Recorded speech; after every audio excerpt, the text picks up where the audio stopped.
En Radio El Conquistador de Temuco y su red regional a continuación, Hablemos de Campo. Un espacio para conocer e informarse de todo el acontecer agrícola y gremial del sur de Chile. Una presentación especial de la Sociedad de Fomento Agrícola SOFO. Bienvenidos. Mi banderita chilena, banderita tricolor. Colores que son emblema de mi nación. Mi banderita chilena, banderita. Como cada viernes hablemos de campo con nuestros amigos de SOFO, la Sociedad de Fomento Agrícola de Temuco. Ya está con nosotros el secretario ejecutivo de SOFO, el señor Andreas Kobrich. Andreas, ¿cómo le va? ¿Cómo está usted? Muy bien, gracias.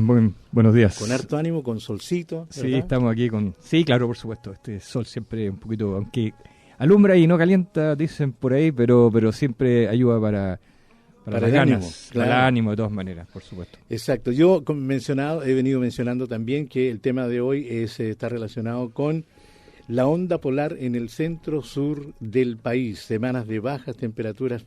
¿Qué se hace en el campo frente a este sistema de bajas temperaturas? Se sigue trabajando efectivamente. El campo no para, fue un slogan en algún momento, ¿no es cierto?, hace algunos meses, años atrás, y eso es real. El campo no para, la actividad en la agricultura es de 365 días, no solamente ordeñando las vacas, sino que también toda clase de actividades. Y efectivamente en estos días, con esta onda polar, pero con el sol, permite avanzar con labores agrícolas.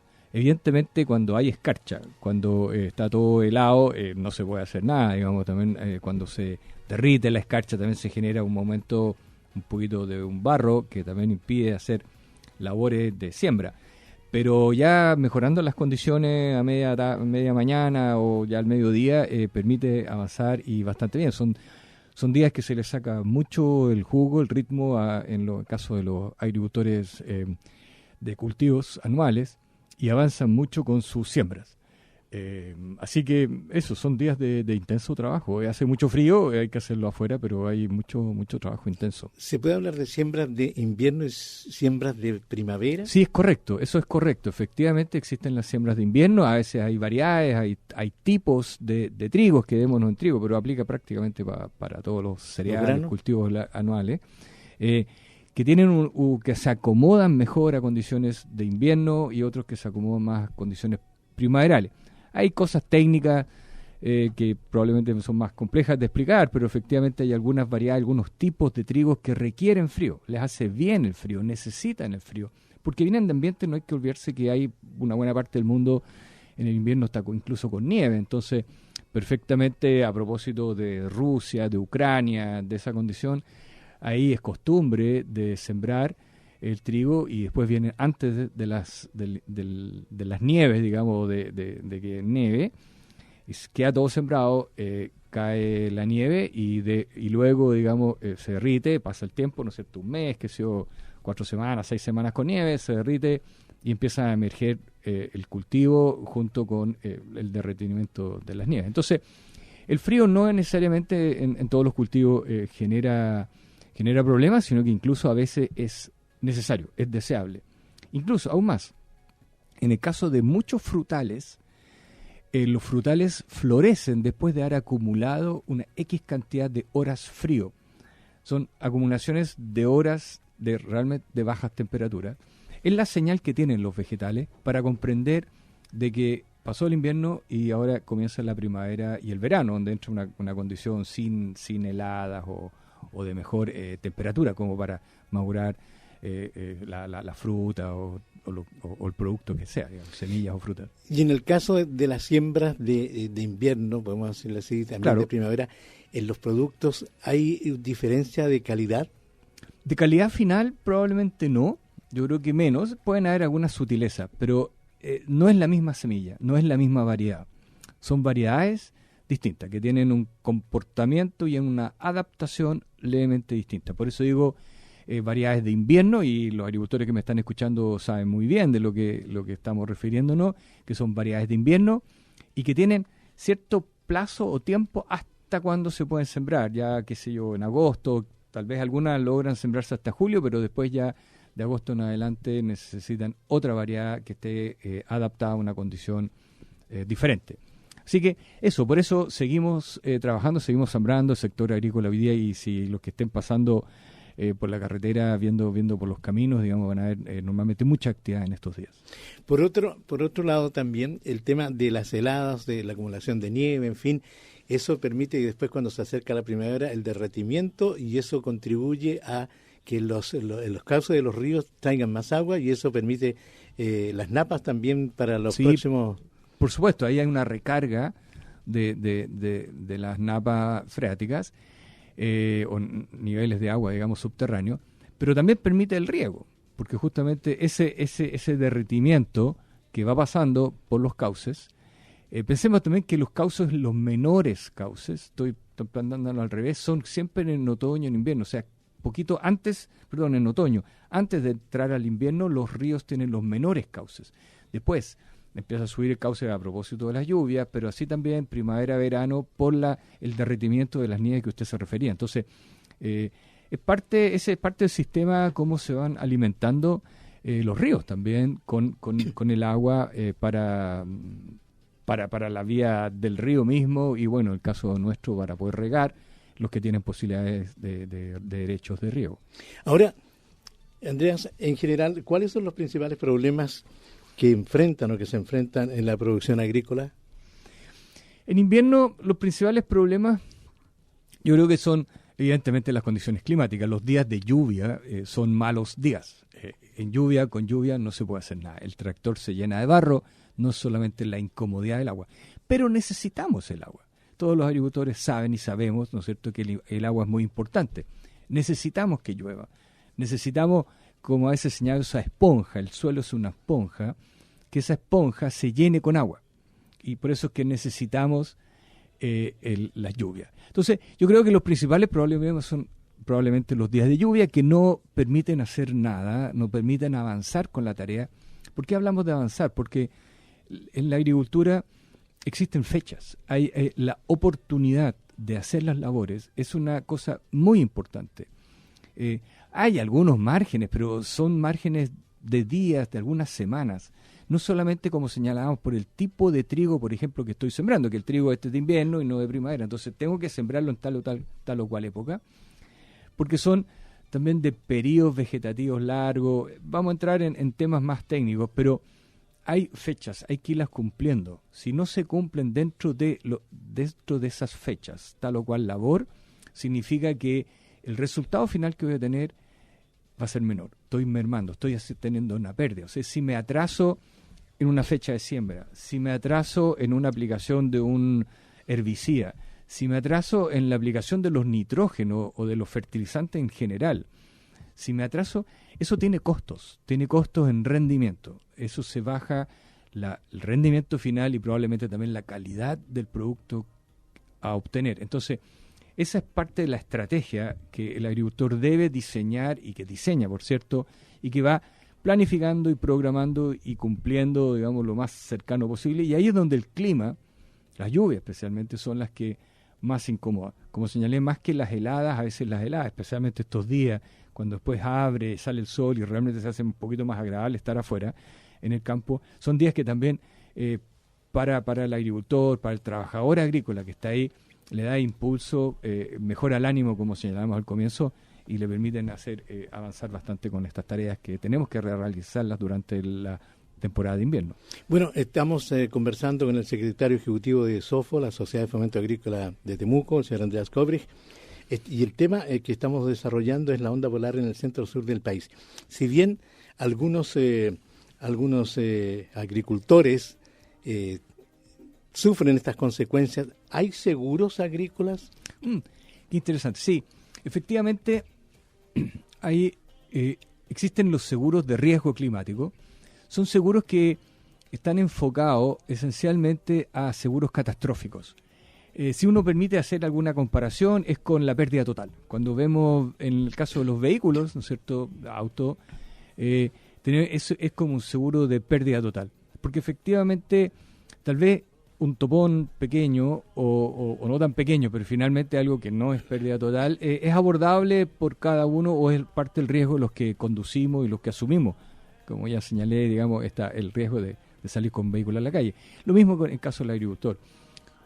Algunos riesgos o algunos daños climáticos, fenómenos climáticos que nos pueden afectar, son probablemente abordables y incluso en algunos de ellos la planta tiene alguna capacidad de compensar, de recuperar una potencial pérdida. Sin embargo, los riesgos catastróficos, cuando hay daños totales, catastróficos, como puede ser, por ejemplo, una lluvia en verano. Si llueve en verano, y lo que yo estaba pensando era producir trigo para la industria molinera, pero resulta que voy a cosechar un trigo que está germinado y que no sirve de nada. Digo de nada, sirve para ir a la alimentación animal, pero ya no sirve para producir harina de trigo. Entonces eso es una pérdida total. Eso es un daño catastrófico, donde también el valor del producto, si yo estaba pensando que voy a producir trigo, insisto, para la industria molinera, y me va a costar 100, y me van a pagar 100 por eso, pero después produzco algo que germinó. ¿Por la lluvia? Por la lluvia, germinó, lluvia de 3 días, 4 días producen ese tipo de daño, y ya no vale 100, sino que 50. Evidentemente, lo más probable es que no solamente es un daño pecuniario en el momento de la venta, sino que ese año voy a estar en una situación que no voy a ser capaz de cubrir plenamente mis costos. Entonces, ese es el daño como catastrófico, y en ese sentido existen seguros. ¿Y operan esos seguros? Sí, operan, existen. Básicamente, las personas quizás que me están escuchando, que trabajan con INDAP o son usuarios de INDAP, los conocen porque existe una institución que es Agroseguros, que depende del Ministerio de Agricultura y que crea estos o administra más bien estos seguros, porque los seguros finalmente son de las compañías, pero ella lo administra y tiene un subsidio importante. Hay buena parte de la tasa, de la prima, ya vale decir del valor del seguro, es subsidiado. Dependiendo del tamaño del agricultor, va a mostrar en su utileza, pero existe un subsidio y que en muchos casos es muy importante. Entonces, y especialmente para lo que es la agricultura familiar campesina, los pequeños agricultores, los usuarios de INDAP, conocen muy bien de lo que estoy hablando y espero que lo estén usando, porque verdaderamente para ellos es mucho más barato porque tienen un seguro, un subsidio estatal que cubre buena parte del costo de ese seguro. Entonces, es una buena herramienta y que yo entiendo que se ha estado utilizando, no conozco los datos más en detalle de la última temporada, pero se utiliza y es un servicio del agro que es bien catalogado y bien reconocido, digamos, y genera, insisto, esto aporta con subsidio en el caso de los seguros de riesgo climático. ¿Y estos seguros solamente incluyen el riesgo climático en la producción o también todo lo que abarca maquinaria, etcétera, etcétera? Maquinaria entiendo que no, pero sí hay algunos seguros más que tienen ciertos flecos. Entonces, a veces que uno contrata una cosa y además incluye otro. Por ejemplo, existe el riesgo climático que incluye incendio. Entonces, pudieran estar también cubiertos parcialmente con incendio, ¿ya? Entonces, hay seguros, ahí entran las distintas variaciones que conocemos, pero en lo concreto, el subsidio como tal existe para los seguros de riesgos climáticos, pero siempre pensando en riesgos catastróficos, cosas que nos lleven a perderlo todo. Cuando perdemos todo, en el ejemplo que dije, lluvia en verano, lluvias extemporáneas, también una helada en verano, por ejemplo, no en invierno, 2 o 3 días, una ola polar en verano, claro, afecta seriamente, lo conocimos en el caso de frutales. También a veces las situaciones pueden ser muy dramáticas y van a afectar, chacras de papa, afectan el maíz, a veces también, o vientos muy fuertes. Por ejemplo, tuvimos hace algunos años atrás unos vientos puelche muy fuertes que afectaron fuertemente el cultivo de raps, en que se desgranó de tanto que se iba golpeando por el viento. Entonces, esas son esas situaciones más catastróficas que también nos pueden afectar en alguna ocasión. Vamos a escuchar un tema musical y luego seguimos hablando de campo con el señor Andreas Koebrich, que es el secretario ejecutivo de la Sociedad de Fomento Agrícola SOFO de Temuco. En El Conquistador de Temuco y su red regional, a esta hora, hablemos de campo. Una invitación especial de la Sociedad de Fomento Agrícola SOFO. Bueno, y el tema de esta semana es onda polar en el sur del país. Estamos conversando con el secretario ejecutivo de SOFO, el señor Andreas Koebrich, a propósito de la onda polar. Ahora nos vienen preguntas del WhatsApp.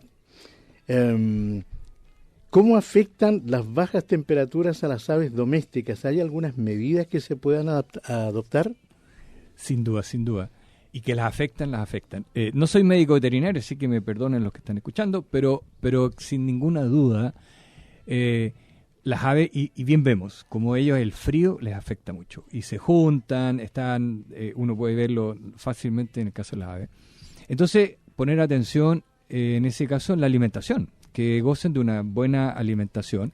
También en invierno, por ejemplo, los insectos no andan tan en la superficie del suelo. Por ejemplo, si anda una ave buscando un gusanito por ahí, con el frío, evidentemente los insectos también se recogen, se alejan, buscan otra zona, entonces se le hace también para las aves más difícil encontrar su alimentación. Entonces tenemos que preocuparnos nosotros, tenemos que un poquito poner atención en eso.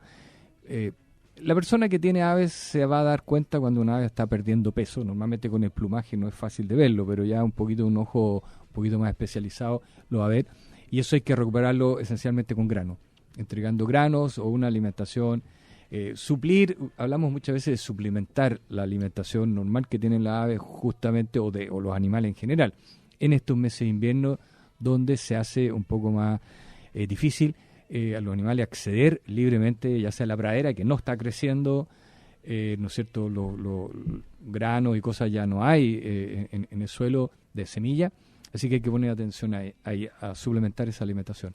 Y lo otro que también no es menor y que a veces no nos fijamos es cómo se alimentan de agua, dónde están obteniendo el agua. Uno es que evidentemente si el agua está escarchada no van a ir a buscar el agua en una escarcha, digamos, eso es difícil. Pero también el agua muy fría no les hace demasiado bien. Entonces, porque nuevamente es lo mismo que nos pasa a nosotros, baja la temperatura, entonces la verdad es que atender también, tener agua, un depósito de agua en una temperatura un poquito más ambiental y no necesariamente tan helada como va a ayudar mucho a que tengan una mejor mantención o pasada durante los meses de invierno también las aves de corral. Y ahora en que estamos sufriendo en este tiempo la crisis de la gripe aviar. Claro, por supuesto, hay que estar siempre atento y tomar las medidas que está pidiendo la autoridad al respecto. Digamos, la gripe aviar es una enfermedad, una virosis que está en desarrollo y hay que tomar las medidas que se han señalado por las autoridades. Tenemos más preguntas. Esta está relacionada con el estrés a causa de las heladas. ¿Cuáles son los cultivos más propensos al estrés a causa de las heladas? Comentábamos que en general los cereales resisten bastante bien las heladas, incluso en sus primeros estadios, cuando viene saliendo, emergiendo, que es muy sensible a ese, ¿no es cierto?, cuando está el tallo emergiendo. Sin embargo, el raps, yo creo que el cultivo de raps en ese sentido es el que más puede sufrir, porque es una semilla muy, muy pequeña y que puede, cuando lo está recién empezando a germinar, o sea, días, 2, 3 semanas después de sembrado y empieza a germinar el raps, y si cae una helada puede cortar la raíz, simplemente por efecto de la helada. Cuando nosotros vemos, ¿no es cierto?, en la escarcha, vemos que como que el suelo sube, como que se desplazó, eso puede generar que se corten las raíces y esa semilla se pierde. Hay casos, situaciones en que se han perdido potreros completos. A veces afecta a un sector nomás, pero puede significar en más de un caso, cuando ocurre descalce, que la indicación sea volver a sembrar. Entonces eso genera un retraso de muchos días, de semanas en el cultivo, etcétera. Así que yo creo que en la pregunta, en el sentido de la pregunta de los cultivos de invierno, el raps es el que más se puede afectar por efecto de un descalce, que es cuando la helada hace que se corten, que levante la plántula que está comenzando a crecer y se corten las raíces, y con eso evidentemente la planta muere. Otra pregunta, dice, en el caso de las heladas, ¿cómo afectan a los árboles frutales en nuestra región? Sí, las heladas básicamente cuando caen, ahora en invierno no, pero sí si un árbol frutal está con flores ya o comenzando a florecer o próximo a hinchar las yemas para iniciar la floración, y cae una helada severa como las que hemos tenido en los últimos días, sí pueden verse afectada la floración. La madera del árbol en general, de los frutales, resiste muy bien las heladas, no es sensible. Sí las flores, las yemas, y básicamente las yemas florales. La floración es tal vez el estadio o el órgano floral mismo, digamos, de los árboles que son más sensibles a las bajas temperaturas. Entonces hay que fijarse el tema de la floración en el caso de los árboles. Otra pregunta también que nos llega al WhatsApp: ¿cómo afecta el cambio climático en la producción de leche? Qué buena. ¿Cómo la afecta? Conversamos, ¿no es cierto?, algunas antes que la ganadería hay que forrajear en invierno, que es necesaria atender lo que es porque la pradera no está creciendo. Pero ¿cómo afecta el cambio climático de la lechería? Yo creo que la respuesta también lo afecta sin ninguna duda, y estaba siendo bastante clara. En la Araucanía las lecherías están migrando, varias lecherías han cerrado, y va de alguna forma presionado por el cambio climático, va migrando hacia más al sur. Yo creo que la lechería está migrando, es un fenómeno que se inició ya, yo creo, 15 años atrás, 20 años atrás probablemente acá en la Araucanía, como lecherías que conocíamos fueron cerrando, dando espacio a que entren otros cultivos, pero esencialmente porque el negocio lechero para ellos no era sustentable, no era rentable, no estaban logrando llegar a fin de mes con una buena cifra, entonces, ¿qué ha pasado con esas lecherías que han, técnicamente lo que decimos es que migraron, o sea, se desplazaron, no esa lechería propiamente tal, sino que se van fortaleciendo lecherías que están, por ejemplo, más al sur, en la zona Osorno, Yanquihue, Los Muermos, que es una zona donde llueve prácticamente los 12 meses del año. Entonces, evidentemente, son condiciones que se adaptan mucho mejor a una lechería de año completo, donde están las vacas pastando o recogiendo ellas mismas su alimento, digamos, directamente desde la pradera durante prácticamente todo el año. Otra pregunta también en el WhatsApp: ¿qué hacer con las plantas después de una helada? Volvemos un poco al tema de las heladas. De las heladas.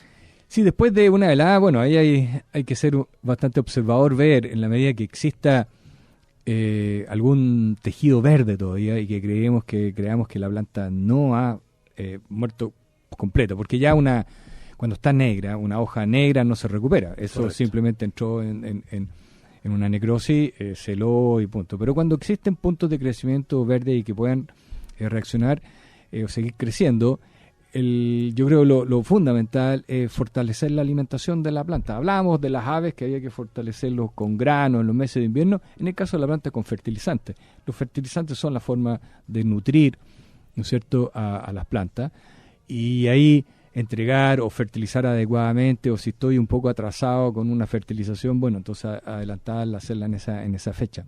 Yo creo que especialmente es observar una planta, si esa necrosis, todo el tejido negro, ¿no es cierto?, que está realmente mató completamente la planta, o si existe material verde que sea capaz de reaccionar y volver a desarrollar crecimiento. En ese caso, digamos, fortaleciendo con fertilizantes, va a ser un muy buen impulsor, un aliciente para que la planta vuelva a crecer. Yo he visto por ahí en algunos reportajes que hay productores que frente a esto de las heladas y las plantas tienen unos sistemas de riego, sí, para ¿cómo se dice?, para que la helada o para que la nieve se vaya. Para proteger, efectivamente. Efectivamente existen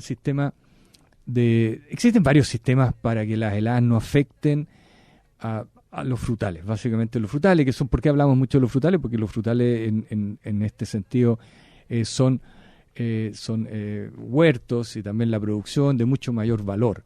Entonces sí permite, digamos, un huerto frutal permite tener control de helada.